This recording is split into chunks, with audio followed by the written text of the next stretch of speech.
வாழைப்பூவை பக்குவமாக எடுத்து சமைக்க கஷ்டப்பட்டுட்டு பலரும் அதை உணவில் சேர்க்கிறதே இல்லை.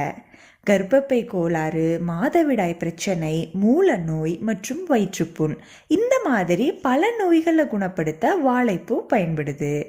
இந்த பதிவில் வாழைப்பூ பற்றிய பல சுவாரஸ்யமான தகவல்களை பற்றி பார்க்கலாம் வாங்க.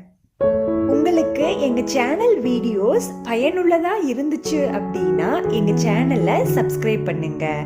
அப்படியே பக்கத்தில் இருக்க பெல் ஐக்கானையும் கிளிக் பண்ணிக்கோங்க. நாங்கள் போடுற வீடியோ உடனடியாக உங்களுக்கு கிடைக்கும். முதல்ல வாழைப்பூவில் என்னென்ன சத்துக்கள் எல்லாம் நிறைந்திருக்கு அப்படிங்கிறத பார்த்துடலாம். நார்ச்சத்து, ஆன்டிஆக்சிடென்ட், வைட்டமின் பி மற்றும் வைட்டமின் ஏ, பொட்டாசியம், கால்சியம், இரும்புச்சத்து மற்றும் தாமிரச்சத்து, இவ்வளவு சத்துக்கள் நிறைந்த வாழைப்பூ என்னென்ன நோய்களை எல்லாம் குணப்படுத்தும்